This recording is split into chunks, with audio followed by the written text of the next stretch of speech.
Don't move. Don't look up. Just listen.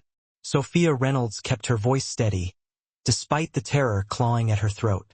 She leaned forward with practiced grace, appearing to any observer as if she were simply pouring water for the restaurant's most intimidating guest. Without your subscription, we might never meet again. Follow, comment, and share right now. Don't risk it. Let's start the tale. Gabriel Key, heir to the Key Empire and the city's most feared businessman, froze at her whisper. His dark eyes narrowed beneath sculpted brows, but he didn't turn. Years of dangerous dealings had taught him when to listen. The men at table 7 have guns, she continued, her lips barely moving as she placed fresh bread on his table. They're waiting for you to leave. Something about making it look like a random mugging. For 3 agonizing seconds, he said nothing. Sophia's hand trembled slightly, causing the water to ripple in the crystal glass. She'd spent 6 months working at Donatello's, the city's most exclusive restaurant, perfecting the art of invisibility among the wealthy elite who frequented it. Now she'd shattered that carefully constructed anonymity with 3 sentences. And why? Would a waitress risk her life to warn me? He finally murmured casually, unfolding his napkin. The question struck her like a physical blow. Why indeed? Gabriel Key represented everything she despised. Wealth built on suffering, power maintained through fear. The whispers about his family's connections to organized crime weren't just rumors. They were facts carefully obscured behind legitimate businesses and political donations. Because I don't want to see anyone die tonight, she answered, the half-truth bitter on her tongue. Not even you. A ghost of a smile touched his lips as he reached for his water glass, his platinum watch catching the light. What's your name? Sophia. No last name, she thought. That was one secret she wouldn't surrender. Well, Sophia, he said, his voice dropping to a dangerous whisper. I find myself in your debt. An unusual position for me. She felt a chill race down her spine. Being noticed by Gabriel Key was dangerous. Being owed by him potentially fatal. No debt, she replied quickly. Just be careful leaving. As she turned to walk away, his hand caught her wrist, the touch sending an unwelcome jolt through her body. His grip was gentle but impossible to break, his skin warm against hers. They've seen you talking to me, he said, dark eyes assessing her with unnerving intensity. You've made yourself a target. The realization hit her with sickening clarity. She'd acted on instinct, unable to stand by and watch a murder, even of someone like him. But she hadn't thought through the consequences. If these men were connected enough to know Key's schedule, they'd certainly notice the waitress who'd spent too long at his table. I'll be fine, she insisted, pulse racing beneath his fingers. No. Gabriel released her wrist and smoothly stood, towering over her slender frame. Despite her heels, she still had to tilt her head back to meet his gaze. You won't. With practiced ease, he reached into his suit jacket and extracted a slim phone. Anonymity situation at Donatello's, table 7, and I need an extraction for 2. Sophia's eyes widened in alarm. 2?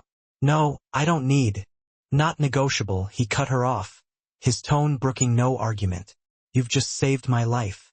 Allow me to return the favor. Before she could protest further, the maitre d' approached, his expression carefully neutral despite the obvious tension. Mr. Key, Chef Morello insists you try his special preparation in the private dining room. A code Sophia realized. The restaurant staff were clearly accustomed to handling Key's security concerns.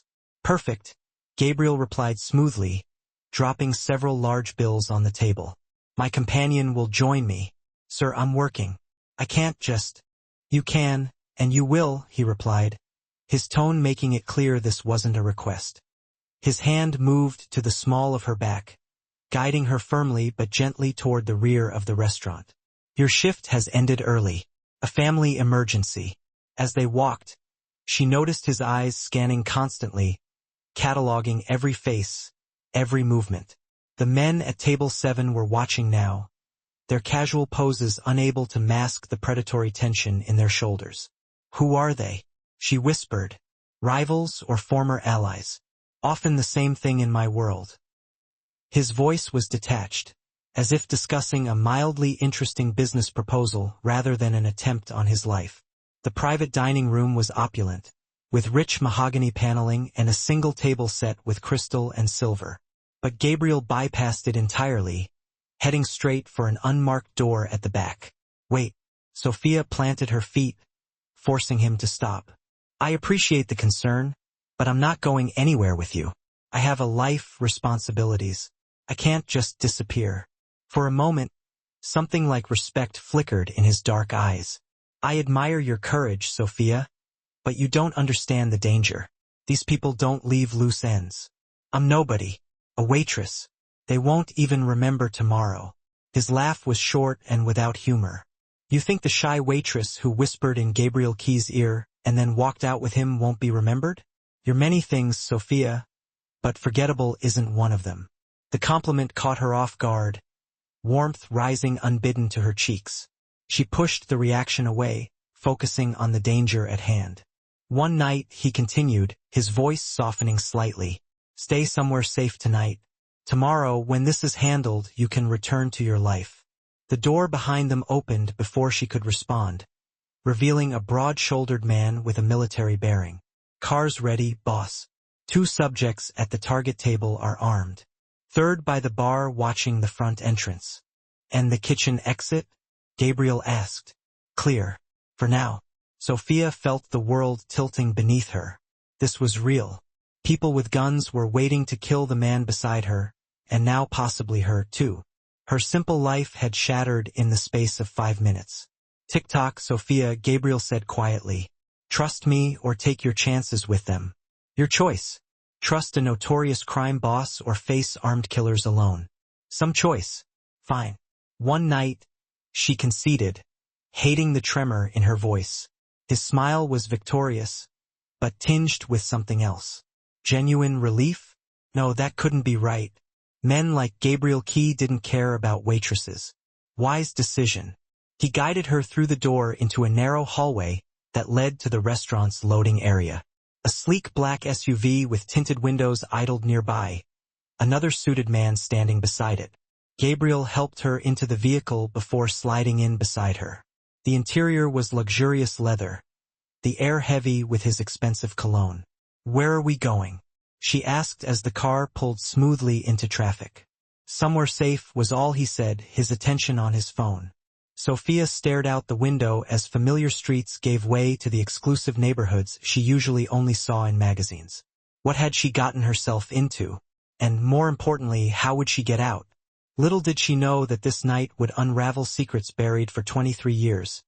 Secrets that would bind her to the dangerous man beside her in ways neither could imagine. Dawn broke over the city skyline, painting Gabriel's penthouse in hues of gold and amber. Sophia stood at the wall-to-wall windows, watching the city awaken 40 floors below. She'd barely slept despite the luxurious guest room that was larger than her entire apartment. The events of the previous night still seemed surreal.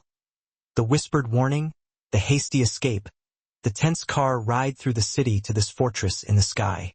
Gabriel had been surprisingly respectful, showing her to a guest suite before disappearing into what she assumed was his office for a series of tense phone calls. "Coffee?" She turned to find him watching her from the doorway, 2 steaming mugs in his hands.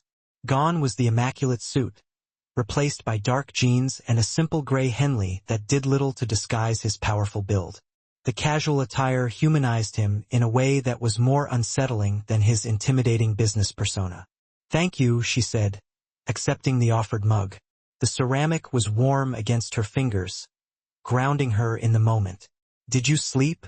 he asked, coming to stand beside her at the window. In the morning light, she could see the faint lines of fatigue around his eyes. "Not really." She sipped the coffee, surprised to find it perfectly prepared, just a touch of cream, no sugar. "How did you know how I take my coffee?" A half smile played at his lips. "I noticed details. Occupational necessity."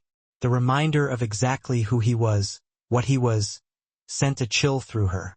She'd grown up hearing the Key name whispered in fear. Their legitimate businesses were just the veneer covering more lucrative enterprises. Protection rackets, gambling, smuggling, and worse. "Your men," she began carefully, Did they handle the situation? Gabriel studied her face as if measuring how much truth she could bear. The immediate threat has been neutralized, but questions remain. Someone sent those men. I need to know who. Neutralized. Such a clean word for what she suspected was brutal violence. Sophia turned back to the window, unable to meet his gaze. You're judging me, he observed, no accusation in his tone. That's fair, but understand this. In my world, mercy to enemies is cruelty to friends. Those men came to kill me. Should I have invited them to breakfast instead? I'm not naive, she replied. I don't like being involved in this. And yet, here you are. He moved closer, his reflection appearing beside hers in the glass. Why did you warn me, Sophia? The truth this time. She tensed, weighing her options. The partial truth would have to suffice.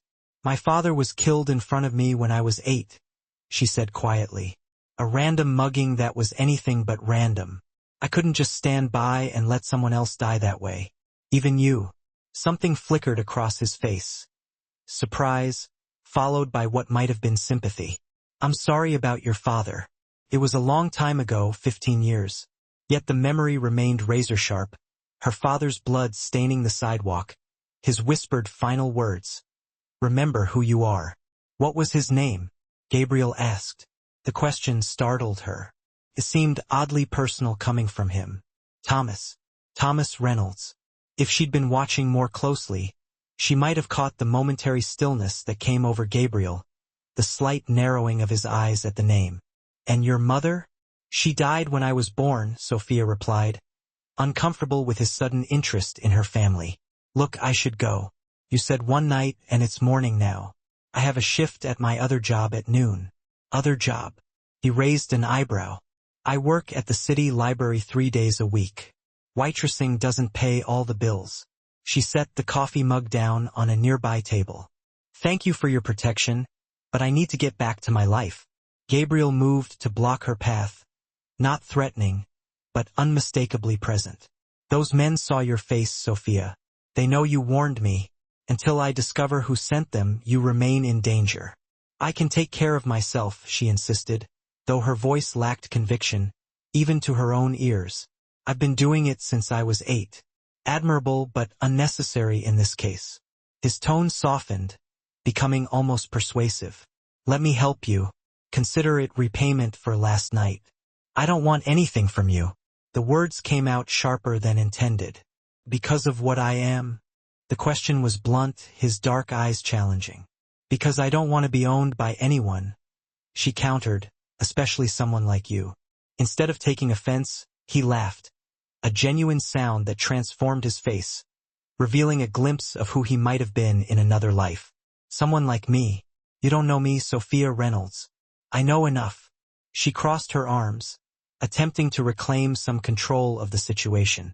Your family has run this city's underworld for generations. True, he conceded the point with an elegant shrug. Though these days we prefer the term alternative business network. Despite herself, Sophia felt her lips twitch at his deadpan delivery. She immediately suppressed the reaction, angry at herself for finding anything about this man amusing. Gabriel noticed, his eyes warming slightly. A smile. Progress. He stepped aside, no longer blocking her path. You're free to leave whenever you wish. I won't force you to stay. The sudden capitulation caught her off guard. Just like that? Just like that. I'm not in the habit of holding women against their will. He walked to a sleek console table and opened a drawer, extracting a small card and a phone. But I would ask that you take these. He approached, offering them to her. The card contained only a phone number, no name. The phone was the latest model smartphone, slim and expensive. The number connects directly to me, he explained. The phone is secure and untraceable. If you sense any danger, anything at all, call. Sophia hesitated before accepting them. Why do you care what happens to me?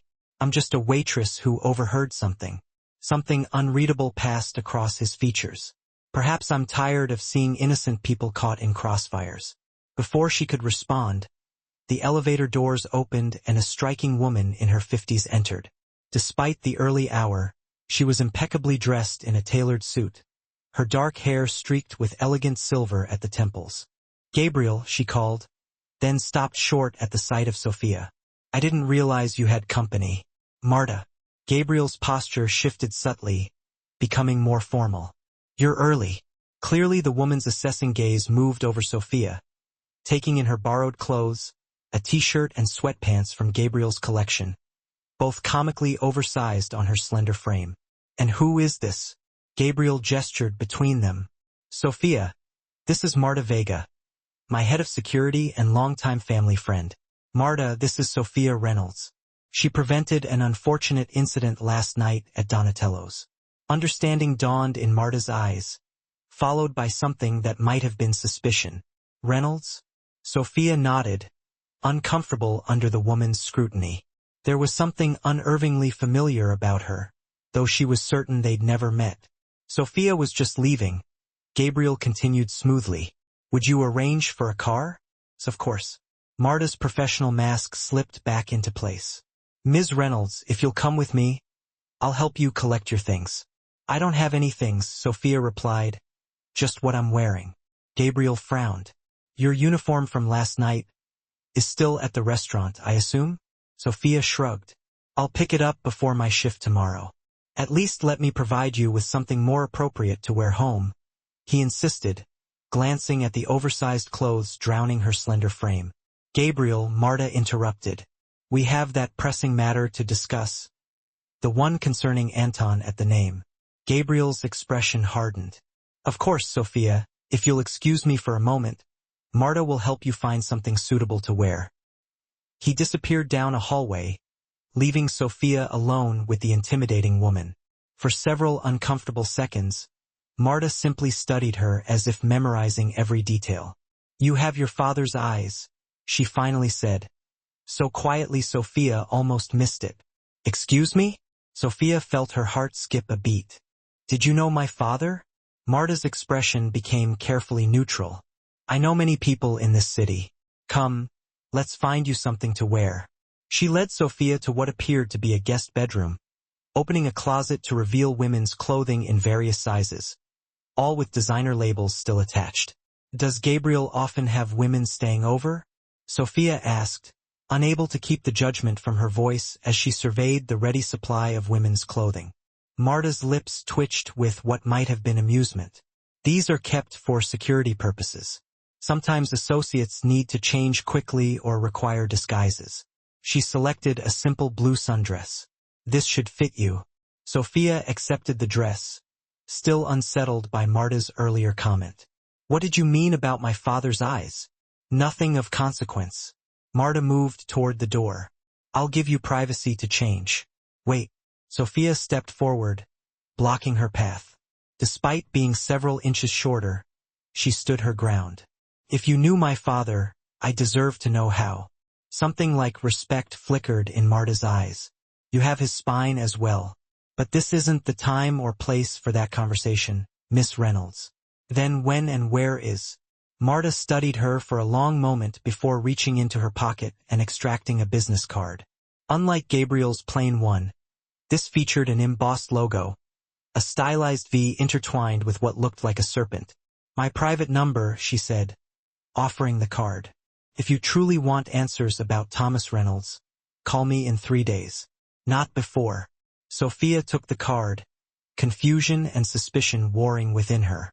"Why 3 days?" "Because by then, Gabriel will have discovered who tried to kill him last night." Marta's expression was grim. "And you'll need to decide which side you're on." With that cryptic statement, she left, closing the door behind her. Sophia stared at the card in her hand, her mind racing. First Gabriel's strange interest in her father, now Marta's comments. Something wasn't right. These people shouldn't know Thomas Reynolds. He'd been a professor of classical literature, not someone who would move in circles with the Key family, unless everything she'd been told about her father was a lie. She changed quickly, the designer dress fitting as if made for her. When she emerged, she found Gabriel waiting in the living room, his expression troubled. "Is everything all right?" she asked, surprising herself with the question. Why should she care about his problems? He seemed equally surprised by her concern. Just business complications. The car is waiting downstairs. He approached, stopping at a respectable distance. I meant what I said, Sophia. Call if you need anything. I won't, she replied automatically, then softened her tone. But thank you. As the elevator doors closed between them, Sophia couldn't shake the feeling that this wasn't the end of their connection, but rather the beginning of something far more complicated than either of them realized. The next 3 days unfolded in a blur of routine. Shelving books at the library, serving overpriced meals to entitled patrons at Donatello's, collapsing into her tiny studio apartment each night. Sophia had almost managed to convince herself that the entire incident with Gabriel Key had been some bizarre, elaborate dream. Almost. The secure phone sat charging on her nightstand. A tangible, undeniable reminder that it had all been frighteningly real. Beside it rested Marta Vega's business card, the embossed logo catching the light each time Sophia's gaze drifted its way. Asterisk if you truly want answers about Thomas Reynolds. Call me in 3 days. Asterisk today marked the 3rd day. Sophia had spent countless sleepless nights agonizing over whether to make the call. Did she truly want to unravel the carefully constructed narrative of her childhood? Her father had been a professor, beloved by students and colleagues alike. The random mugging that had so senselessly taken his life had been a tragic case of wrong place, wrong time, or so the police had claimed. Yet, something had always felt subtly off about the official story. The way certain family friends had appeared to smoothly handle all arrangements immediately after his death. The generous trust fund that had mysteriously materialized to pay for her entire education. The hushed, whispered conversations that invariably ceased whenever she entered a room as a child. The sudden, sharp knock at her door jolted her violently from these troubling thoughts. Sophia froze, every muscle tense. No one ever visited her cramped apartment. She had no close friends in the city, and her neighbors kept strictly to themselves, as was customary for urban dwellers everywhere. The knock came again, even more insistent this time. Moving silently to the door, she cautiously peered through the peephole. She stumbled back in utter shock. Gabriel Key stood in her hallway, looking oddly out of place amidst the dingy surroundings of her aging apartment building. Sophia. His deep voice carried clearly through the door.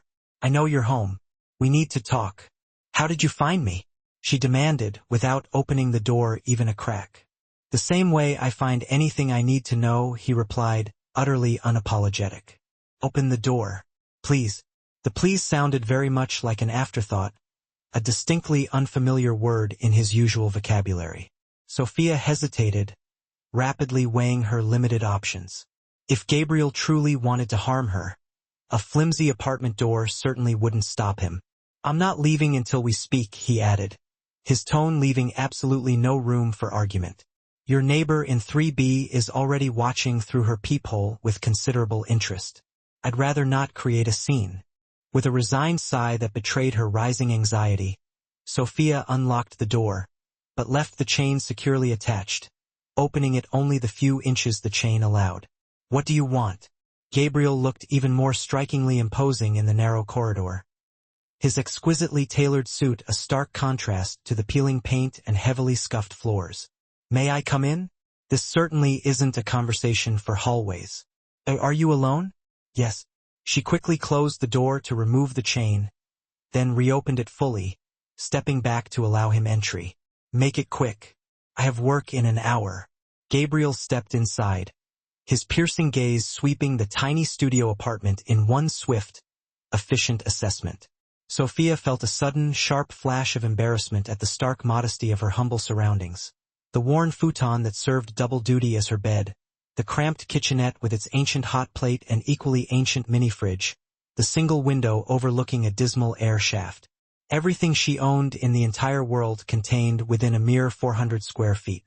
You live here, he stated, with something that sounded very much like disbelief coloring his deep voice.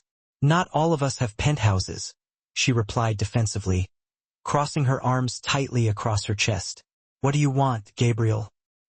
He turned to face her directly, his expression now grave and serious. I came to warn you. The men who tried to kill me, They were sent by my cousin, Anton. Your cousin? The unexpected revelation caught her completely off guard. Why would your own family want you dead? Power, money, the usual reasons.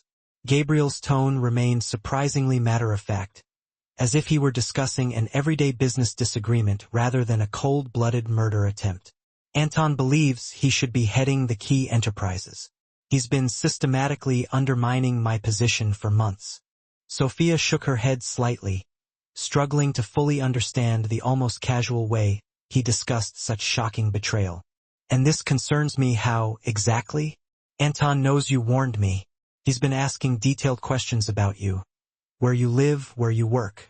Gabriel's dark eyes held a flicker of something that looked very much like genuine concern. He's not someone who leaves loose ends. A sudden, chilling wave ran through her. You led him straight to me by coming here. No. I made absolutely certain I wasn't followed. He stepped closer, his voice now dropping to a near whisper. Sophia, you need to leave the city tonight. I can arrange transportation, a new identity, enough money to start fresh somewhere else. Anywhere you choose. Just leave. She stared at him in utter disbelief. This is my home. My life is here. What life? He challenged, gesturing around the sparsely furnished apartment with a dismissive wave of his hand. Working 2 dead-end jobs just to barely afford this place. No friends, no family, no real connections of any kind. The brutal accuracy of his concise assessment stung far more than she cared to admit. You don't know anything about me. I know more than you think. His stern expression softened, just slightly. I know your father wasn't just a professor. I know he was murdered, not mugged, as everyone claims. And I know you deserve the absolute truth about who he really was.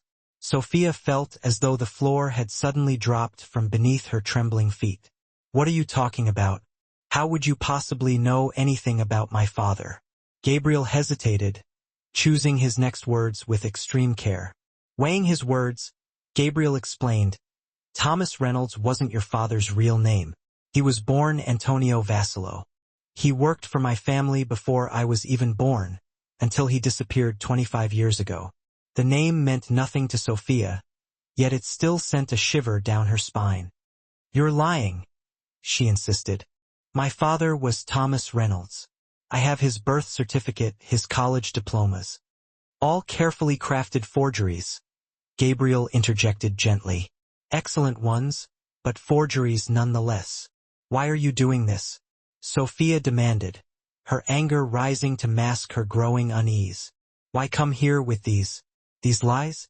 Because Anton has discovered who you really are. Gabriel's voice turned deadly serious. And that makes you infinitely more dangerous to him than a waitress who overheard a murder plot. Who I really am, Sophia echoed, the words feeling foreign on her tongue. And who is that exactly? Before Gabriel could answer, the window behind them shattered with an explosive crash. Sophia screamed as Gabriel tackled her to the floor, his body covering hers as glass rained down around them. Stay down, he ordered, his weight pressing her into the thin carpet. A metallic object clattered across the floor, a small cylinder that began spewing thick smoke almost immediately. Smoke grenade, Gabriel muttered, pulling a handgun from beneath his jacket. We have less than 2 minutes before they come through that door. Sophia's mind reeled with panic and confusion. Who? Anton's men. Most likely. Gabriel was already moving, pulling her toward the apartment door. Is there another way out of this building? Fire escape, she gasped through the thickening smoke, pointing toward the hallway. End of the corridor, through the window. He grabbed her hand, his grip firm as he led her into the hallway. The smoke was beginning to billow out of her apartment, setting off alarms. Doors opened along the corridor as confused residents peered out. Fire, Gabriel shouted, his authoritative voice sending people scrambling back into their apartments. Everyone stay inside and call 911. They raced to the end of the hall, Gabriel efficiently opening the window that led to the fire escape. He went first, then helped Sophia through, his strong hands steadying her as they began the descent down the rusty metal structure. My car is 2 blocks east, he said, his eyes constantly scanning for threats. "Stay close to me." Sophia's heart pounded painfully against her ribs as they reached the bottom of the fire escape and dropped into the alley below. In the distance, sirens wailed. Whether police or fire, she couldn't tell. "Gabriel," she gasped as he pulled her into a run. "What did you mean about who I really am?" He glanced at her, conflict evident in his expression. "Not now. We need to get somewhere safe first." They emerged from the alley onto a busy street, Gabriel immediately guiding her into the flow of pedestrians, his arm around her waist as if they were just another couple out for a stroll. Despite the casual pose, Sophia could feel the tension in his body, the way his eyes continuously scanned their surroundings. "There," he murmured, nodding toward a sleek black car parked halfway down the block. "Act natural." They were 20 feet from the vehicle when Sophia spotted them, 3 men in dark suits moving purposefully through the crowd. Their eyes locked on Gabriel. "Gabriel," she whispered urgently. 3 men, 12 o'clock. He didn't break stride, but his hand moved to the small of her back, subtly guiding her to his other side, shielding her with his body. "Keep walking. No matter what happens, get to the car. The driver will protect you." "I'm not leaving you," she protested, surprising herself with the realization that she meant it. A ghost of a smile touched his lips. "Loyalty, Sophia, to a man like me." Before she could respond, the first attacker made his move.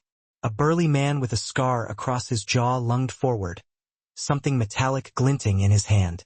Gabriel reacted with stunning speed, pushing Sophia out of harm's way while simultaneously deflecting the attack. His movements were fluid, practiced, not the awkward brawling of street fights, but the precise technique of someone professionally trained in combat. The knife clattered to the sidewalk as Gabriel drove his elbow into his attacker's throat, dropping him to his knees. Pedestrians scattered, screams erupting as the violence exploded in the middle of the busy street. "Run!" Gabriel shouted at her, already engaging the second attacker. Sophia stumbled backward, conflict tearing at her. Every instinct screamed at her to flee, but she couldn't abandon him, not after he'd come to warn her, to protect her. The third attacker had circled behind Gabriel, who was occupied with fending off a flurry of blows from the second man. Without thinking, Sophia grabbed a discarded umbrella from a nearby cafe table and swung it with all her strength at the third man's head. The impact sent a jarring shock up her arm, but it had the desired effect. The man staggered, momentarily disoriented. Gabriel, hearing the commotion, spun in time to deliver a devastating punch to the man's temple, dropping him instantly. "I told you to run," Gabriel snapped, breathing heavily as he dispatched the second attacker with a brutal efficiency that left no doubt about his lethal training. "You're welcome," Sophia retorted, adrenaline making her voice steadier than she felt. A reluctant smile tugged at his lips. "Let's go before their backup arrives." They sprinted the remaining distance to the car, Gabriel yanking open the door and practically shoving her inside before sliding in after her. The driver, a stone-faced man with military bearing, pulled away from the curb before Gabriel had even closed the door. "Status report," Gabriel demanded, checking Sophia for injuries with gentle but efficient hands. "I'm fine," she insisted, though her whole body trembled with delayed shock. "Not you," he replied, though his relieved expression suggested he was glad to hear it.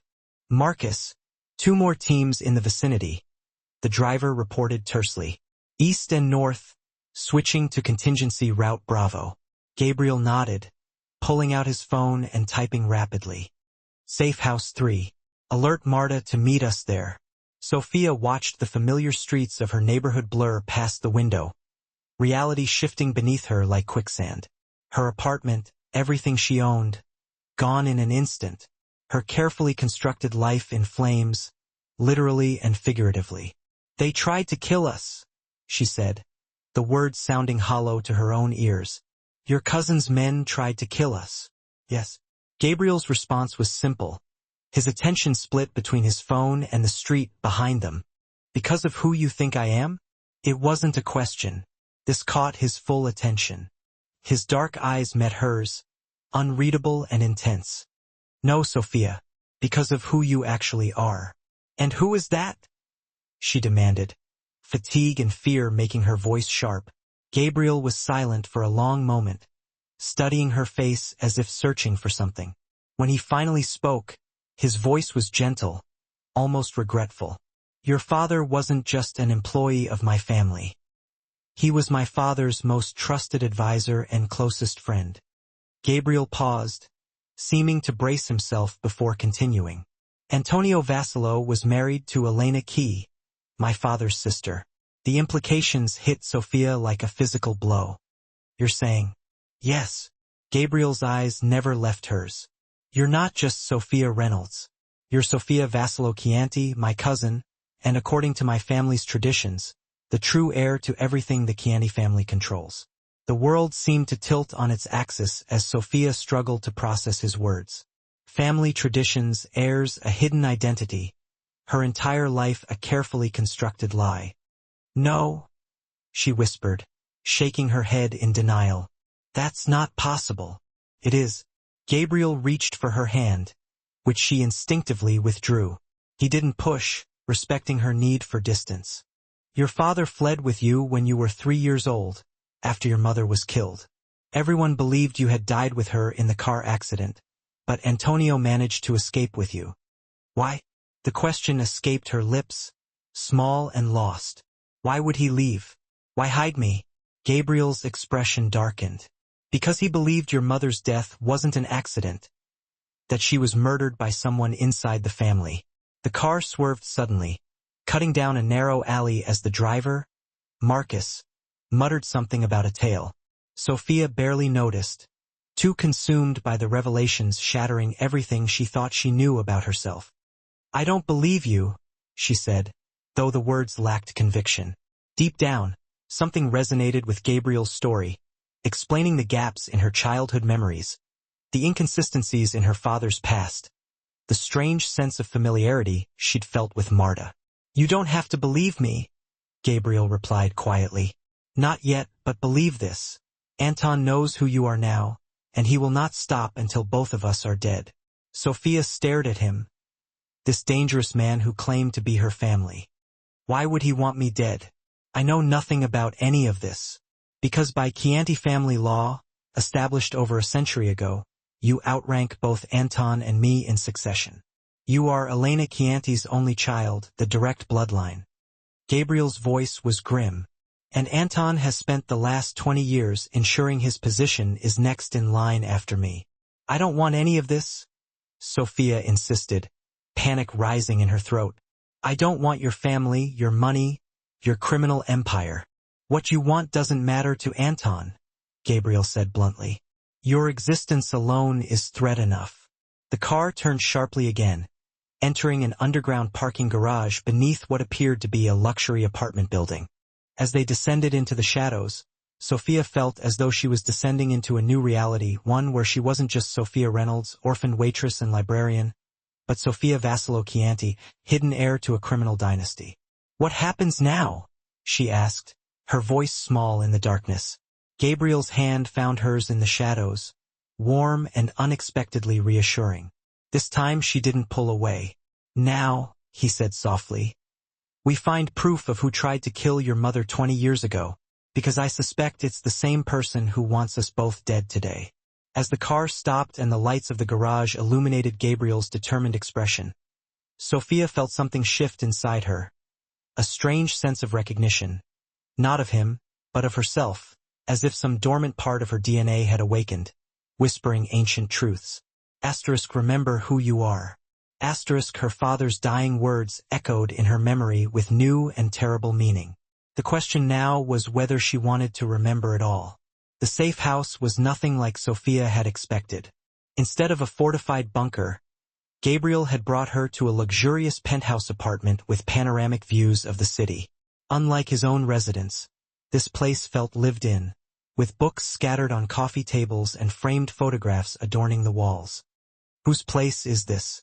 She asked, studying a black and white photo of a younger Gabriel with an older man who shared his strong features. Mine, he replied, shrugging off his jacket to reveal a shoulder holster and the gun that had saved their lives. My official residence is for business. This is where I actually live. The revelation surprised her that Gabriel Chianti, feared businessman and alleged crime boss, would have a secret sanctuary filled with dog-eared novels and jazz records. You're staring, he observed with a hint of amusement as he removed his weapon, locking it in a concealed safe. I'm trying to reconcile this, she gestured around the comfortable space, with what I know about you. And what do you know about me, Sophia? The question was gentle but pointed. Before she could answer, the elevator announced an arrival. Gabriel tensed, positioning himself between Sophia and the door, relaxing only when Marta Vega stepped into the apartment. You're both unharmed, Marta stated, relief evident in her voice. Her gaze settled on Sophia with an intensity that was becoming familiar. You've told her. Gabriel nodded. The basics. We were interrupted by Anton's welcoming committee. Marta cursed softly in Spanish. He's moving faster than anticipated. The council meeting must have rattled him. Council meeting? Sophia asked, overwhelmed by the casual way they discussed assassination attempts. The heads of the 5 families, Gabriel explained, motioning for them all to sit. I called an emergency session this morning after confirming Anton's involvement in the restaurant incident. Sophia sank into a leather armchair, suddenly aware of her exhaustion. 5 families. Like in The Godfather? A smile flickered across Gabriel's face. Life imitates art occasionally, though we prefer to think of ourselves as a business consortium with flexible ethical guidelines. You're criminals, Sophia stated bluntly. Among other things, he conceded without defensiveness. The Chianti family has legitimate enterprises that employ thousands of people. We also have interests that operate in regulatory gray areas. Don't sugarcoat it for her, Marta interjected. The girl deserves the truth after what she's been through. She turned to Sophia. Yes, the Chianti organization is involved in criminal activities, protection, gambling, some smuggling. But not drugs, not human trafficking, and we don't target civilians. Sophia absorbed this, trying to reconcile it with the father she'd known. A gentle professor who'd read her poetry at bedtime. And my father was part of this? Antonio Vassallo was the consigliere, Marta said, the Italian word rolling naturally off her tongue. Advisor, strategist, mediator. He was the conscience of the organization, the one who pushed for legitimacy, for ethical boundaries. He was a good man, Gabriel added quietly. My uncle by marriage, but more of a father to me than my own. Sophia struggled to process this new reality. If he was so important, why did he leave? Why take me and disappear? Gabriel and Marta exchanged glances, a silent communication passing between them. Your mother, Elena, Marta began carefully, was the heart of the family, brilliant, beautiful. With a law degree, she used to guide the family's legitimate businesses. She and Antonio were the future of the Chianti organization, moving it toward legitimacy, away from the old ways. What happened to her? Sophia asked, though part of her didn't want to know. Officially, a car accident, Gabriel replied, his expression darkening. Her car went off Mountain Road during a rainstorm. But Antonio never believed it was an accident. He came to me the night after the funeral, Marta continued. He'd found evidence that Elena's brake lines had been cut, but before he could bring it to the council, there was an attempt on his life. And yours? Sophia's breath caught. Someone tried to kill me? I was just a child. You were a Chianti, Gabriel said simply. The last of Elena's bloodline. With you gone, the succession would follow my father's line to me, and then to Anton. The implications hit Sophia like a physical blow. My father fled to protect me. He disappeared with you that night, Marta confirmed. Used old contacts to create new identities. Thomas and Sophia Reynolds emerged fully formed, with backgrounds, paperwork, even childhood photographs doctored to show Thomas with a baby girl. The trust fund, Sophia murmured, connecting the dots. After my father died, there was money for my education, managed by some law firm I never met with. Mine, Marta said. I was your father's contingency plan. If anything happened to him, I was to ensure you were cared for, but from a distance to keep you hidden. Sophia stood abruptly, pacing to the window. The city sprawled before her, suddenly alien. The place she'd called home now revealed as the kingdom she'd been hidden from. This is insane, she whispered. Yesterday I was a waitress with student loans. Today I'm what? Some mafia princess? You're Elena Chianti's daughter, Gabriel said, coming to stand beside her. That makes you important to people with long memories and longer grudges. I don't want to be important, she insisted, turning to face him. I want my life back. The compassion in his eyes surprised her. That life was always temporary, Sophia. A shelter your father built to keep you safe. Safe from people like you? She shot back, anger flaring to mask her fear. Gabriel accepted the blow without flinching. Yes and no. The Chianti family protected your mother until someone betrayed her. That same someone likely arranged your father's mugging years later. The implication struck Sophia like a physical blow. You think whoever killed my mother also killed my father after all those years? Anton discovered something recently, Marta interjected. Old records, perhaps, or a photograph. Something that made him start asking questions about Antonio Vassilo and his daughter. 3 weeks ago, Gabriel continued. He requested access to the sealed files on Elena's accident. A week later, men tried to kill me at Donatello's, where you happened to be working. Coincidence? Sophia asked, already knowing the answer. I don't believe in coincidences, Gabriel replied. Especially not when they involve the same restaurant where your mother used to meet your father for lunch every Thursday. Sophia felt dizzy with the implications. You think Anton arranged for me to work there? That he's known who I am all along? Perhaps, Marta said. Or perhaps fate has a sense of irony. A heavy silence fell as Sophia tried to absorb the magnitude of these revelations. Everything she'd believed about herself, about her past, was built on carefully constructed lies. Lies meant to protect her, but lies nonetheless. What does Anton gain by killing us both? She finally asked. Everything, Gabriel replied simply. With both of us gone, he becomes the sole heir to the Chianti Empire, over $2 billion in legitimate assets, and considerably more in the shadows. The casual mention of such wealth made Sophia's head spin. And you? What do you gain from protecting me? Gabriel seemed taken aback by the question. You saved my life at the restaurant. Honor demands I return the favor. Honor among thieves, she challenged. A smile touched his lips, transforming his face from intimidating to almost boyish. We prefer businessmen with flexible ethics. Remember? Despite everything, Sophia felt an answering smile tug at her lips. The absurdity of the situation. Standing in a luxury apartment with a crime boss and his consigliere, discussing murder plots and family honor, struck her suddenly. This is insane, she repeated, but with less conviction than before. Welcome to the family business, Gabriel replied dryly. Marta cleared her throat. Speaking of business, we need to move quickly. Anton will be expecting us to run and hide. We need to do the opposite. Gabriel nodded, his expression turning serious once more. We need evidence linking him to the attempts on our lives, and ideally to Elena's death. How do we get that? Sophia asked, surprised to find herself including herself in their plans. We start with Elena's accident report, Marta suggested. The official police investigation. Gabriel shook his head. Anton has already accessed those files. If there was anything incriminating, he's removed it by now. Then we need someone who was there, Sophia said slowly, a memory surfacing from the fog of her early childhood. Someone who witnessed what happened. Both Gabriel and Marta turned to her with identical expressions of surprise. What do you remember?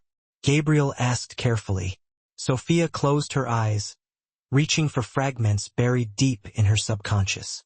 Not the accident itself, but after. At the funeral, a man arguing with my father, tall, with a beard. He kept saying he knew what really happened, that he'd seen another car. Marco Ricci, Marta breathed, looking to Gabriel. Elena's driver. He was following her car that day. Standard security protocol. Anton told me he died in a hunting accident a month after Elena, Gabriel said, frowning. That's what everyone was told. But what if he's alive? Sophia asked, hope kindling despite herself. It would explain why Antonio ran when he did. Marta mused. If Marco had witnessed something and warned him. Gabriel was already moving, retrieving his phone. I need to make some calls. If Marco Ricci is alive, someone in the old network will know. As he stepped away to make his calls, Marta approached Sophia, studying her with those penetrating eyes that seemed to see too much. You have questions, the older woman stated. Ask them while Gabriel is occupied. I'll be more candid than he will. Sophia hesitated, then decided on the most pressing concern. Gabriel and I were cousins. Second cousins, technically. His father and your mother were siblings. And in this family business, what does that make us to each other? Marta's lips curved in knowing amusement. Ah, you're asking if the attraction you feel is inappropriate. Sophia felt heat rise to her cheeks. I didn't say. Marta's expression softened. The Chianti family is traditional in many ways, but not in that. Second cousins have married in many cultures for centuries. Besides, Gabriel is not a blood Chianti. His mother was outside the family. That's not. I wasn't asking about marriage, Sophia sputtered. Of course not, Marta agreed with mock seriousness. But to answer your unasked question, there is no familial impediment to whatever might develop between you two. Before Sophia could formulate a response to this unsettling statement, Gabriel returned, his expression grim. Marco Ricci is alive, he announced, living under the name Michael Reed in a small town upstate. My contact says he's been there for nearly 20 years, running a garage. How soon can we leave? Marta asked. Gabriel checked his watch. I've arranged for a car, but we have another problem. Anton has called an emergency council meeting for tonight. If I don't attend, it will confirm his accusations that I'm working against family interests. What accusations? Sophia asked. That I've been embezzling from family accounts, that I've made deals with rival organizations, that I'm unfit to lead. Gabriel's jaw tightened. All lies, but delivered with enough evidence to create doubt. Evidence he fabricated. Marta added. You can't go to that meeting, Sophia insisted, surprising herself with her vehemence. It's obviously a trap. Gabriel's expression softened as he looked at her. Your concern is noted, but I have to go. If I don't, I forfeit any claim to leadership and Anton wins by default. Then I'll go with you, Sophia declared. Both Gabriel and Marta stared at her as if she'd suggested setting herself on fire.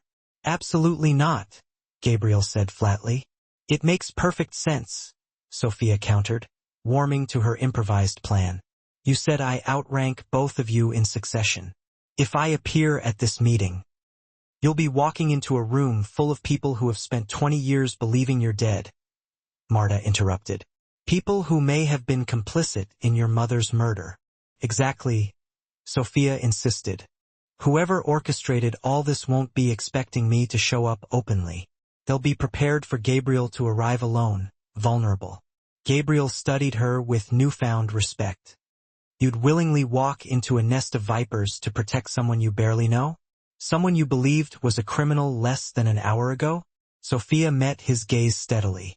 I'd walk into a nest of vipers to find out who killed my parents. If that helps you stay alive in the process, consider it a bonus. A slow smile spread across his face, not the practiced charm he'd displayed at the restaurant, but something genuine and warm that transformed his features. You are definitely Elena's daughter, he said softly. The compliment affected Sophia more than she cared to admit. Okay, here is the translation and rewrite/expansion of the provided text. So we'll all go to this council shindig together. While we're there, I'll track down Marco Ricci, Marta stated, her head bobbing slightly in agreement. This could actually work. Elena's daughter showing up unannounced would definitely throw Anton for a loop and get him flustered. Gabriel still seemed unsure. It's way too risky, More dangerous than having my apartment riddled with bullets or getting jumped on the street, Sophia retorted sharply. I'm already walking on eggshells. At least if we do this, I get to pick the battlefield. Gabriel and Marta exchanged a look. It was the kind of silent communication that only years of trust and shared experiences could create. She's got a point there, Marta conceded reluctantly. She has zero training and zero protection. Gabriel shot back, clearly worried. I have you, Sophia said simply, meeting his gaze. Those three simple words hung in the air, charged with unspoken implications and complexities that neither of them were prepared to address at that moment. Gabriel let out a slow breath. If we were to do this, and I'm not saying we are, you'd need to look the part. The council is all about power and tradition. I can help you with that, Marta offered, her eyes gleaming with an idea. We're about the same size, and I have access to Elena's things that are in storage, including all her jewelry. Sophia felt a strange and almost unsettling thrill at the prospect of wearing something that had once belonged to the mother she barely remembered. How much time do we have to get ready? Gabriel checked his watch again, his brow furrowed with concern. 4 hours until the meeting is set to start. Then we'd better get moving, Sophia said with more conviction than she actually felt inside. As Marta started to lead her toward what looked like a guest bedroom, Sophia glanced back at Gabriel. He was standing in the window framed by the city skyline. He had his phone in his hand, and his expression was a complex blend of concern and a hint of something like admiration. For just a moment, their eyes locked, and something electric passed between them. It was a connection that seemed to go beyond their newfound family ties, something that felt both incredibly dangerous and completely inevitable. Sophia broke the gaze first, turning away and following Marta down the hallway. Tonight, she was about to step into a world she never even knew existed. She would be confronting people who might have murdered her parents and who now seemed to want her dead, too. She probably should have been completely terrified. But instead, she felt strangely alive, as if she'd been sleepwalking through her whole life until Gabriel Key had come crashing into it with his dangerous truth. The council meeting was held in an unexpected location, specifically the private dining room of a small, unassuming Italian restaurant located in the city's old quarter.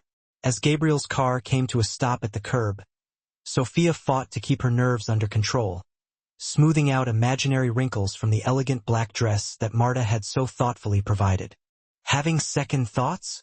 Gabriel asked quietly from beside her. In his perfectly tailored suit and dark overcoat, he looked every inch the powerful businessman or maybe even the dangerous crime boss, depending on your point of view. About 50 of them, Sophia admitted, nervously fiddling with the elegant emerald pendant around her neck. It was her mother's, according to Marta. But I'm still going in there. Gabriel studied her for a moment, then reached over to gently still her fidgeting hands. You really don't have to do this, you know. I can still face them alone. Sophia looked down at his hand covering hers. It was strong, warm, and unexpectedly comforting. Yes, I do have to do this. For my parents. And then she added, looking directly into his eyes. And for you. Something flickered in his eyes, a flash of surprise followed by something that looked like warmth. Sophia, don't. She cut him off gently. Don't try to talk me out of it again. A wry smile touched the corners of his lips. Actually, I was going to say thank you. The simple sincerity in his voice caught her completely off guard. In their brief acquaintance, she had already seen so many different sides to Gabriel Key, the arrogant businessman, the dangerous fighter, and the strategic planner. This new vulnerability was perhaps the most disarming thing she had seen yet. Ready? He asked, giving her hand a quick squeeze before letting go. Sophia took a deep breath, channeling every ounce of confidence she could find within herself. Ready. The restaurant was dimly lit, and the air was thick with the aroma of garlic and aged wine. An elderly host greeted Gabriel with obvious deference, his eyes widening just a bit when he caught sight of Sophia before he quickly schooled his features back into a look of professional neutrality. He led them through the main dining room, where a small number of patrons were enjoying late dinners, seemingly oblivious to the important gathering taking place in the back. They've already arrived, Gabriel murmured as they approached a heavy wooden door at the back of the restaurant. Remember, let me do the talking at first. When I introduce you, just stay calm and observe their reactions. Sophia nodded, her heartbeat pounding in her ears. Marta had briefed her on the 5 family heads she was about to meet, but it had all seemed so abstract until this very moment. Standing on the threshold of her hidden heritage, the host opened the door and announced in Italian, "Doni has arrived." As they stepped into the wood-paneled dining room, 5 pairs of eyes turned to look at them. Sophia immediately recognized Anton from Gabriel's descriptions. He was a man in his early 40s, and while he had Gabriel's height, he lacked his natural grace. His calculating eyes registered shock at the sight of Sophia. "Apologies for my tardiness," Gabriel said smoothly, guiding Sophia forward with a light touch on the small of her back. "There was an unexpected development that required my immediate attention." "What is this, Gabriel?" Anton demanded, recovering quickly. "Council meetings are closed to outsiders." "Who is this woman?" The other family heads, 2 older men and 2 middle-aged women, watched them with expressions ranging from curiosity to open suspicion. "I believe introductions are in order," Gabriel replied, his tone polite but authoritative. "Ladies and gentlemen of the council, may I present Sophia Vassilo Key, daughter of Elena Key and Antonio Vassilo." The reaction was immediate and quite dramatic. One of the older men, Salvatore Romano, whom Sophia remembered from Marta's briefing, actually made the sign of the cross. The youngest woman, Lucia Calabresi, half rose from her seat in shock. "Impossible," Anton stated flatly, though Sophia didn't miss the flicker of genuine fear in his eyes. "Elena's daughter died with her 20 years ago. This is some kind of trick." "No trick, cousin," Sophia said, speaking for the first time. The word cousin felt strange on her tongue, but she delivered it with all the confidence she could muster. "Though I can certainly understand your confusion. Until recently, I believed my name was Sophia Reynolds, daughter of Thomas Reynolds." "This proves absolutely nothing," Anton insisted, turning to the others. "Gabriel brings some random woman here and claims she's Elena's long-lost daughter. Convenient timing, considering his own position is currently under scrutiny. DNA testing can resolve this matter easily," offered the oldest woman, Victoria Esposito, who was nearly 80 years old but still sharp-eyed and regal in her bearing.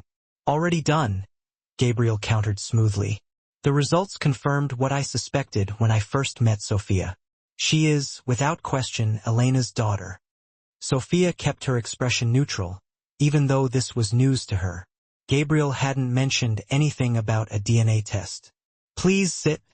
Salvatore Romano gestured to the 2 empty chairs at the long table. "This meeting has clearly taken an unexpected turn." As they took their seats, Sophia could feel Anton's gaze boring into her, calculating, assessing the threat she posed to his ambitions. "You'll forgive my skepticism," the youngest man, Miguel Ferrer, said, studying Sophia intently. "But Elena's child was reported dead. Antonio disappeared. Now, 20 years later, you suddenly appear right as questions about Gabriel's leadership arise." "I completely understand your concerns," Sophia replied, drawing on a reserve of composure she hadn't even known she possessed. "Until 3 days ago, I had no knowledge of my true heritage. My father, Antonio, raised me as Sophia Reynolds to protect me." "Protect you from what?" Anton challenged, his voice dripping with skepticism. "From whoever murdered my mother," Sophia answered, meeting his gaze directly. "And later my father." A heavy silence fell over the table. The 5 family heads exchanged glances laden with unspoken history and deep-seated suspicions. "These are very serious accusations," Victoria Esposito said finally. "Do you have any evidence to support them?" "We're gathering it now," Gabriel interjected smoothly. "Which brings us to the real purpose of tonight's meeting. Anton has made accusations against my leadership, suggesting that I have been working against the interests of the family." "With evidence," Anton added quickly. "Financial records showing suspicious transfers. Meetings with the Kozakov organization without council approval." "Fabricated evidence," Gabriel countered, just as the evidence of Elena's accident was fabricated 20 years ago. Anton's face flushed with anger. How dare you accuse me? I haven't accused anyone specifically. Gabriel cut in, his tone dangerously soft. Interesting that you immediately assumed I meant you, cousin. The tension in the room was palpable as the two men stared each other down. Sophia watched the other council members, carefully noting their reactions. Salvatore and Victoria, the elders, seemed troubled but reserved in their judgment. Lucia appeared openly suspicious of Anton, while Miguel maintained a careful neutrality. Perhaps, Victoria suggested, her aged voice commanding immediate attention, we should postpone any further discussion until this matter of identity and these serious accusations can be properly investigated. I agree, Lucia added quickly. If Sophia truly is Elena's daughter, this changes the succession discussions entirely. Anton slammed his fist on the table, the sound echoing in the room. This is exactly what Gabriel intended, to distract from his own betrayals by introducing this imposter. Careful, Anton, Gabriel warned, his voice deadly quiet. That's twice you've insulted my guest. There won't be a third time. Sophia felt the weight of history and power pressing down on her. Generations of key family politics playing out all around her. These people lived by codes and traditions she barely understood. Yet somehow she had become central to their power struggle. I didn't come here to disrupt your council, she said, finding her voice, nor to make any claims on any position or inheritance. I came here for the truth about my mother, my father, and why someone has tried to kill both Gabriel and me in the past week. Her words seemed to resonate with the elders, Victoria nodding slightly in apparent approval of her directness.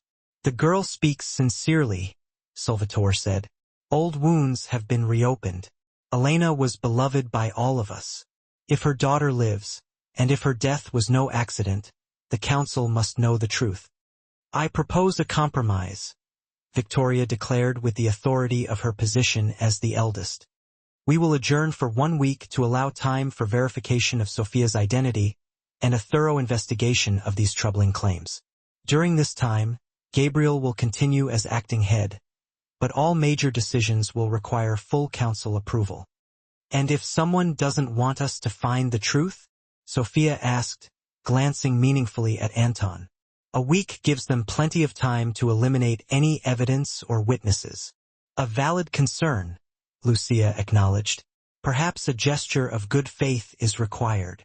All eyes turned to Anton, who had managed to regain his composure, though a muscle still ticked in his jaw. I have absolutely nothing to hide, he declared stiffly. Investigate whatever you wish. But when this charade is exposed, I fully expect Gabriel to face the consequences for his false accusations. Agreed, Gabriel said without hesitation. And when Sophia's identity and my accusations are proven to be true, I expect the very same standards applied to you, cousin. Victoria clapped her hands once, the sound unexpectedly loud in the tense room. Then it is settled. We will reconvene in 1 week. Until then, I suggest we all proceed with caution and respect for the key name we all serve. As the meeting adjourned, Sophia felt Anton's eyes on her again. When she met his gaze, she was shocked by the naked hatred she saw there, barely concealed beneath a thin veneer of civility. Gabriel guided her from the room with a protective hand at her elbow. They walked in silence through the restaurant and out to the waiting car. That went better than I expected, Gabriel said once they were safely inside the vehicle. And worse, better because they didn't immediately reject me, Sophia surmised. Worse because now Anton knows exactly who I am and the threat I pose to him. Gabriel nodded, genuine admiration in his expression. You were remarkable in there, Sophia, like you'd been attending council meetings your whole life. I was terrified, she admitted. Still am. Fear keeps you sharp, he replied, checking his phone. We haven't heard from Marta yet. She should have reached Marco Ricci by now. As if summoned by his words, the phone rang. Gabriel answered, putting it on speaker. I found him. Marta's voice came through, tense and urgent. But we have a problem. Marco's house was being watched. We managed to get out, but they followed us. We're headed to the fallback location now. Anton moved quickly, Gabriel murmured, his brow furrowed. Too quickly, Sophia added, a troubling thought occurring to her. How did he even know to have Marco's house watched? We only discovered he was still alive a few hours ago. Gabriel's expression darkened. Either he already knew Marco was alive, or someone told him we were looking for him. Marta finished through the phone, her voice grim. We may have a leak. The implications hung heavy in the air inside the car. Someone close to Gabriel might be working with Anton. Trust no one, Gabriel instructed.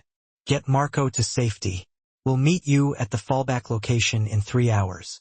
After ending the call, Gabriel instructed his driver to take a circuitous route back to the safe house, checking repeatedly for any sign of a tail. You think someone in your organization betrayed you? Sophia asked quietly.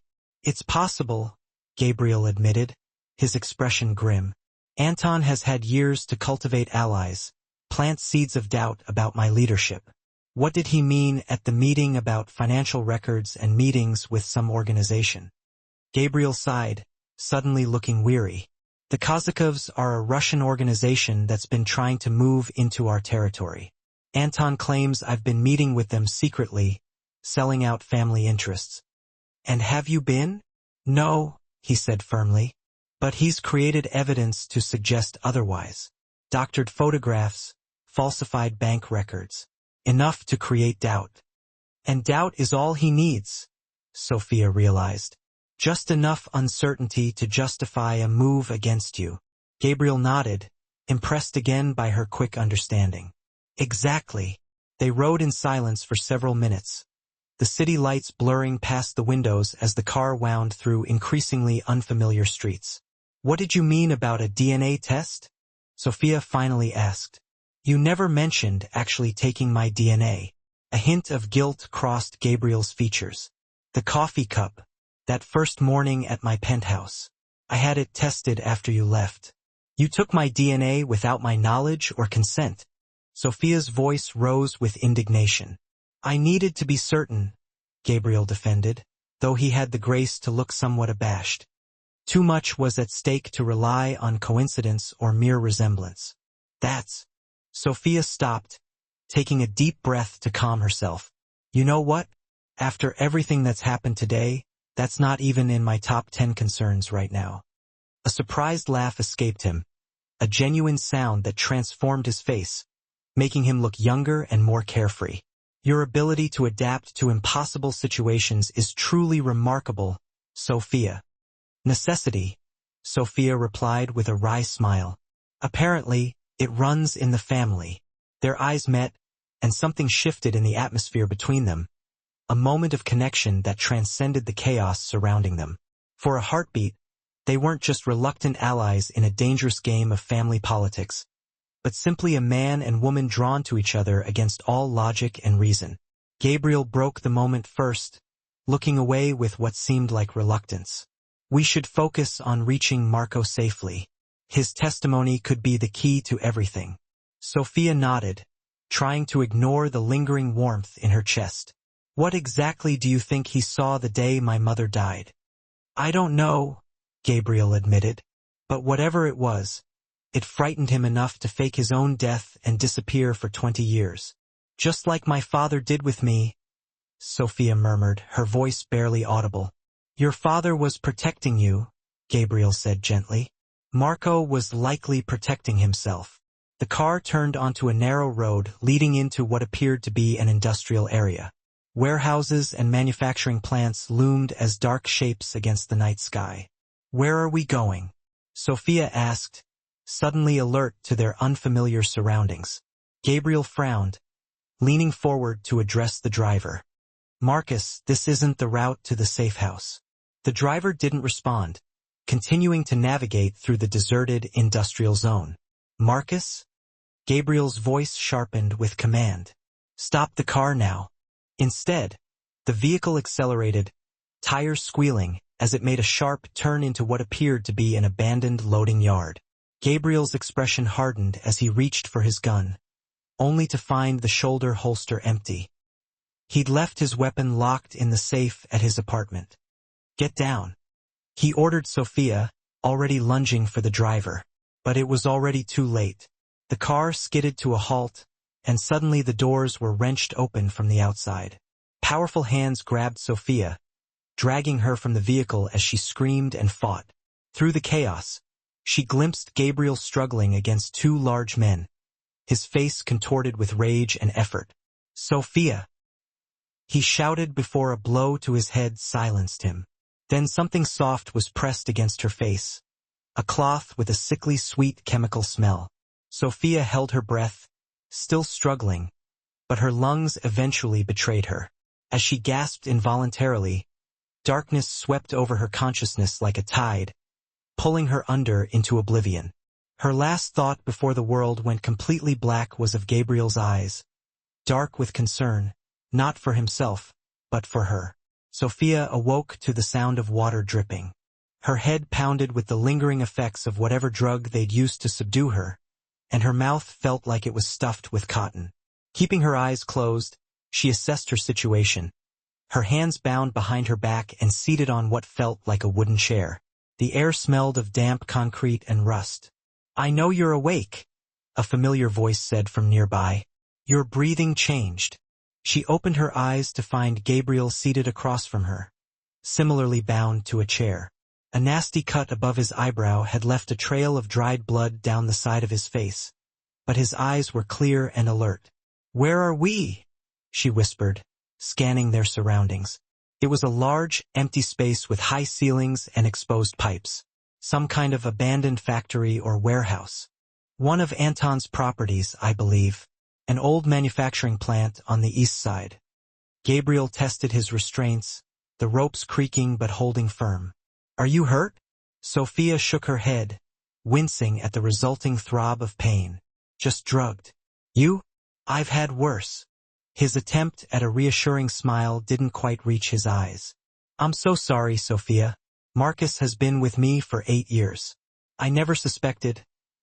"Anton must have gotten to him," she replied, not interested in assigning blame at the moment. "How long have we been here?" "A few hours at most. It's still dark outside." He nodded toward a high window where faint moonlight filtered through the grime-covered glass.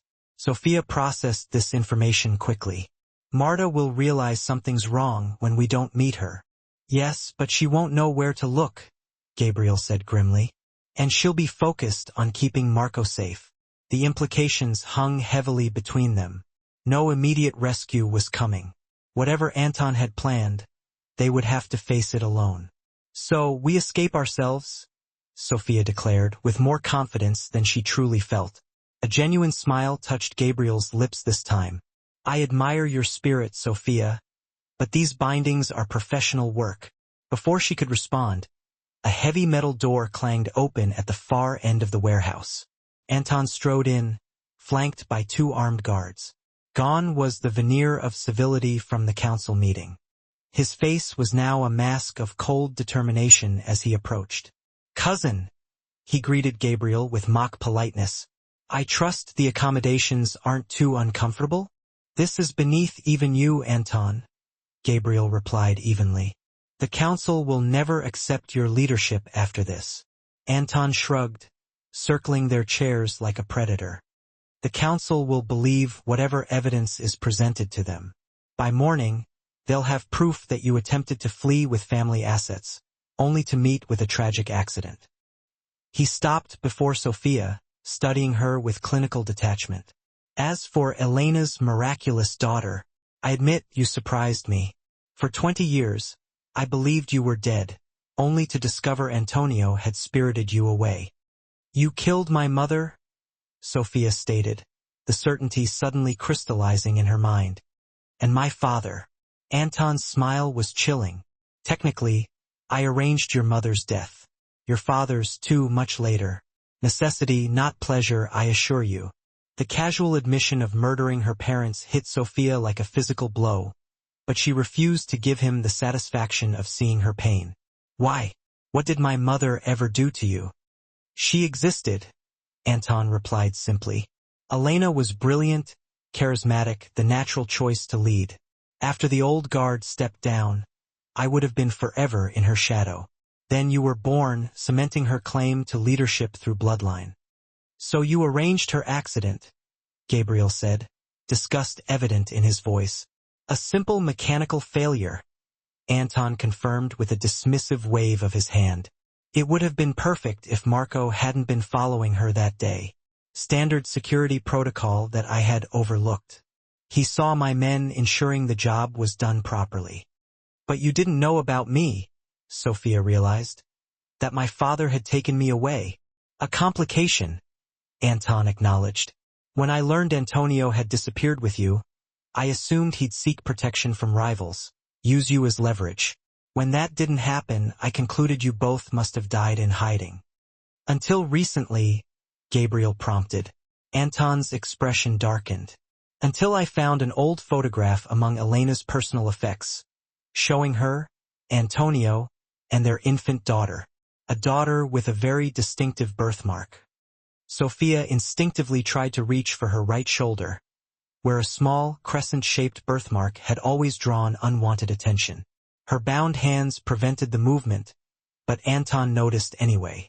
Yes, that one, he confirmed, a cruel smile playing on his lips.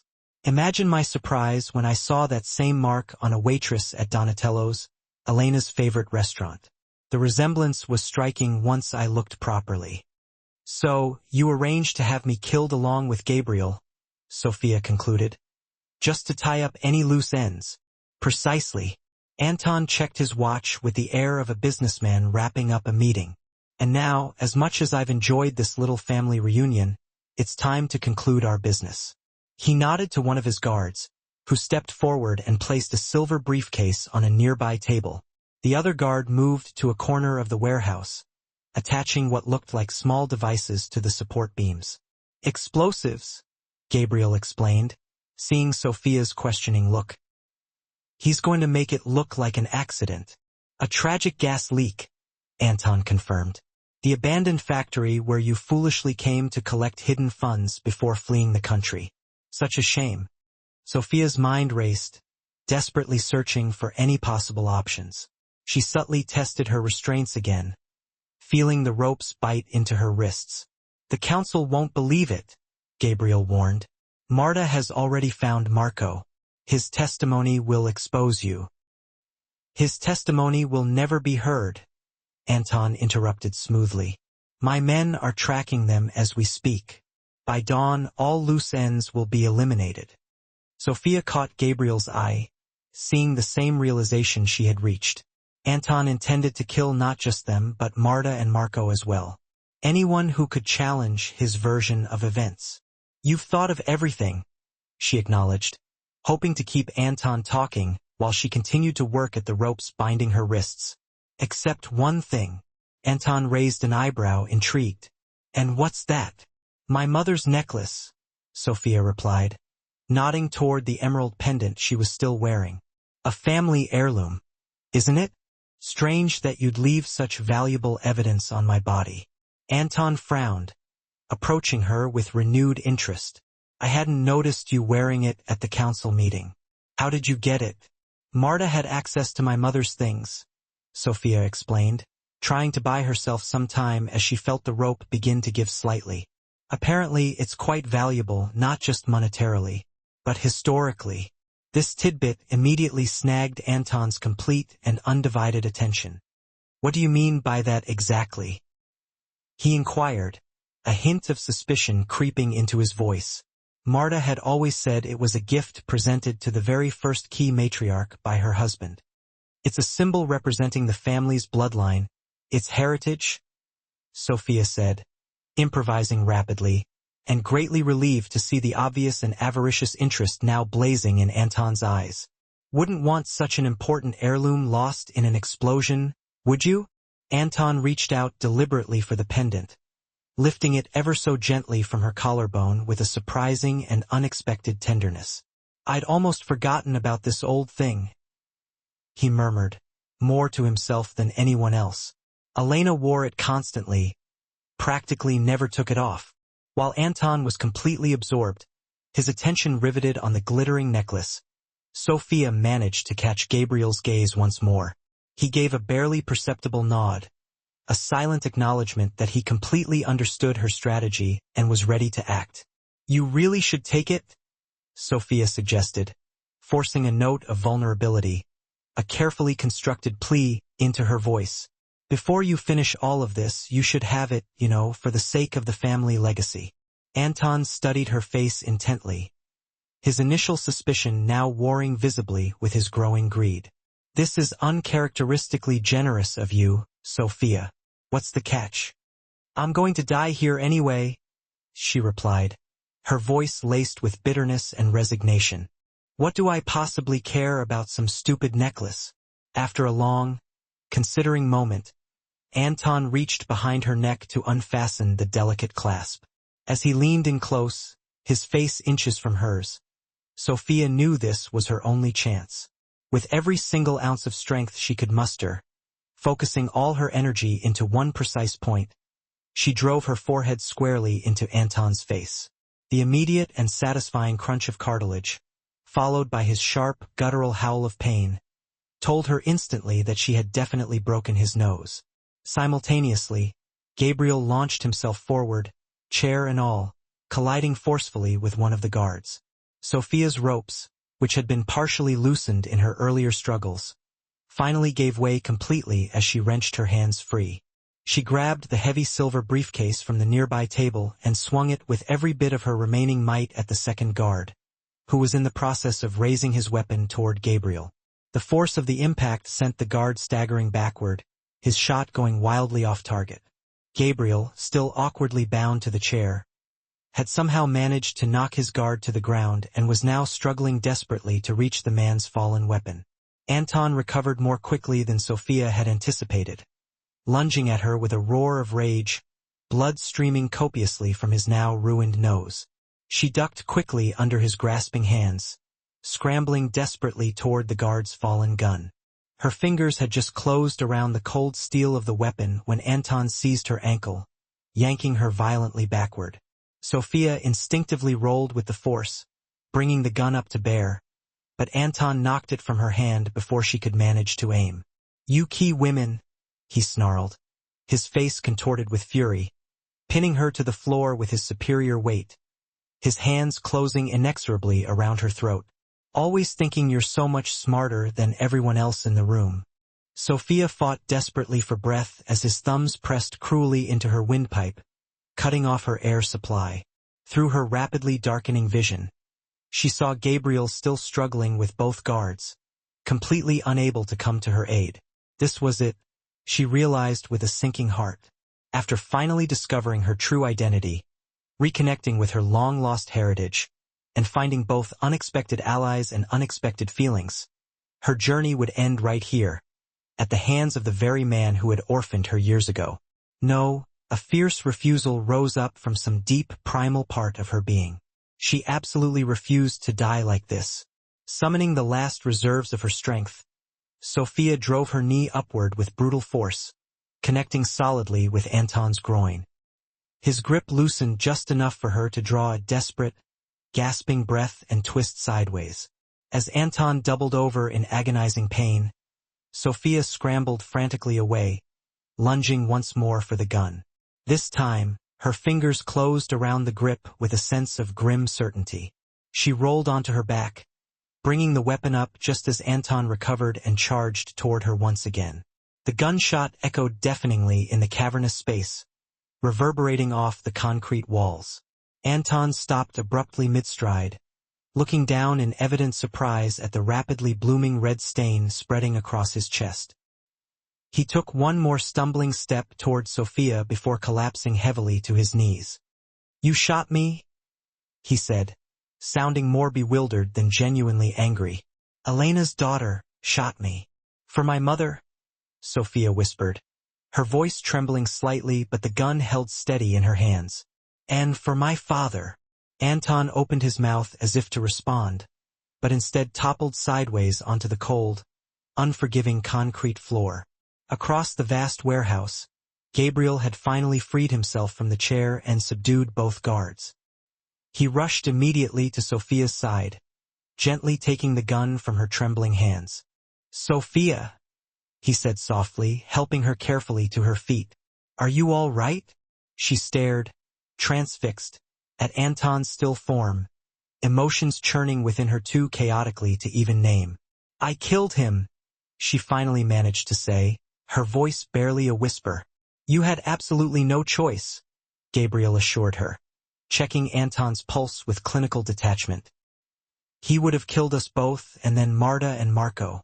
You did what you had to do." Before Sophia could respond, the warehouse door burst open once again. She tensed instantly, fully expecting to see more of Anton's men pouring in, but instead, she saw Marta leading a team of Gabriel's highly trained security personnel. "Your tracking device," Gabriel explained, seeing Sophia's evident confusion. "In your mother's necklace." When Anton removed it, it sent a signal directly to Marta. A wave of intense relief swept through Sophia, almost making her dizzy. "You knew all along? That's why you never mentioned the necklace had a tracker?" A hint of his old arrogance resurfaced in Gabriel's confident smile. "I may have deliberately omitted that particular detail. I needed your reaction to be completely genuine when suggesting Anton take it, otherwise he never would have fallen for the ruse." "You manipulative," Sophia began, then stopped abruptly, too utterly exhausted for outrage.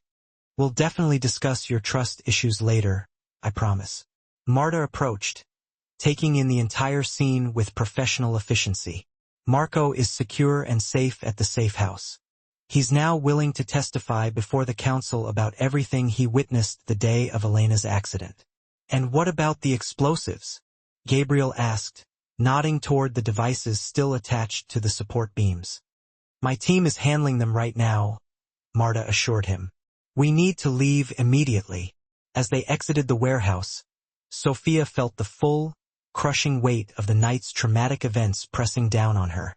She had discovered her true identity, confronted her parents' murderer, and taken a human life, all within the short span of a few days.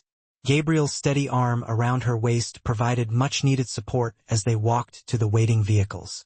"It's finally over, Sophia. You're safe now, I promise." She looked up at him, studying the strong lines of his face, now softened with genuine concern for her well-being. "Is it really over? What happens next? What do I do now?" "That," he said gently, "is entirely up to you. The choice is completely yours." Dawn was just beginning to break as they drove away from the warehouse, painting the sky in breathtaking hues of gold and amber. The very same colors Sophia had admired from Gabriel's luxurious penthouse what now seemed like a lifetime ago. "The council will need to be fully informed as soon as possible," Marta was saying from the front seat. "With Marco's testimony and all the incriminating evidence recovered from Anton's various devices, your position is completely secure, Gabriel." "And what about Sophia's identity? How will the council react?" Gabriel asked, his hand still holding hers reassuringly in the space between them. Marta glanced at them in the rearview mirror, a knowing expression crossing her usually impassive features. "Confirmed beyond any doubt whatsoever. The daughter of Elena Key has finally returned to take her rightful place in the family." "I haven't even decided yet what my rightful place actually is," Sophia interjected quickly. "I'm still trying to process everything that's happened. I need time to think." "Of course," Gabriel said quickly, squeezing her hand gently. "No one expects you to make any immediate decisions. You have all the time in the world." The car fell silent as they drove slowly through the awakening city. Sophia watched the familiar streets through entirely new eyes. She was no longer just an anonymous waitress struggling simply to make rent, but Sophia Vassilokanthi, the rightful heir to a complex legacy of immense power and responsibility. "Where to now?" Marta asked as they approached a major intersection. "The safe house? Or the penthouse?" Gabriel looked to Sophia, clearly leaving the final choice completely up to her. "Wherever you'll feel most comfortable and secure." Sophia considered her limited options, suddenly and acutely aware that her tiny, cramped apartment with its worn-out futon and temperamental hot plate no longer existed as any kind of sanctuary. That entire life had been irrevocably incinerated the very moment Gabriel walked into Donatello's, and she made the fateful decision to warn him. Your place, she decided, surprising herself with her own boldness. The real one, not the ostentatious penthouse. Gabriel's eyes warmed with something that might just have been a glimmer of hope. Are you sure about that, Sophia? No, she admitted with a small, tired smile. I'm not entirely sure about anything right now, to be honest, but I do feel safe with you, despite absolutely everything that's happened. His fingers tightened reassuringly around hers. I'll never let anyone harm you again, Sophia. That's one promise I can make to you with absolute certainty. As the car turned smoothly toward Gabriel's private residence, Sophia felt something unfamiliar and hopeful unfurling deep within her chest. Not quite peace, not yet, but perhaps its precursor. Hope. She had undoubtedly lost so much in such a short time. Her parents, her hard-won anonymity, the simple, uncomplicated life she had carefully constructed for herself. But perhaps, just perhaps, she had also gained something incredibly valuable, too. Family, the undeniable truth, and whatever this still undefined connection with Gabriel might ultimately become. What are you thinking about so intently? He asked softly, studying her profile in the early morning light. Sophia turned to meet his intense gaze, finally allowing herself to fully acknowledge the undeniable attraction that had been simmering between them ever since that first fateful night at the restaurant. I'm thinking, she said carefully, choosing her words with deliberate precision, that when my father said remember who you are, he wasn't just talking about my given name or my family heritage. He meant something far deeper than that. The person you are inside, Gabriel suggested gently, beyond just names and titles. Sophia nodded slowly, squeezing his hand in agreement. I'm still trying to figure out exactly who that is, but I think I'd really like to discover it with you right beside me. The genuine smile that transformed Gabriel's handsome face was like a glorious sunrise breaking through dark clouds. Brilliant, warm, and full of promise. I'd like that very much too, he said simply. As the car pulled smoothly into the private garage beneath Gabriel's building, Sophia felt the first genuine sense of peace she had experienced since overhearing those fateful words at Donatello's. The journey ahead would undoubtedly be complex and challenging, filled with difficult adjustments as she navigated her new identity and complicated family heritage. But for the first time since her beloved father's tragic death, she wasn't facing that daunting journey alone. Whatever came next, whatever she ultimately decided about her new role in the powerful key organization, her evolving relationship with Gabriel and her uncertain future, she would face it with truth, with family, and with the inner strength that was her true inheritance from both her remarkable parents. Sophia Vassilocanti had finally come home.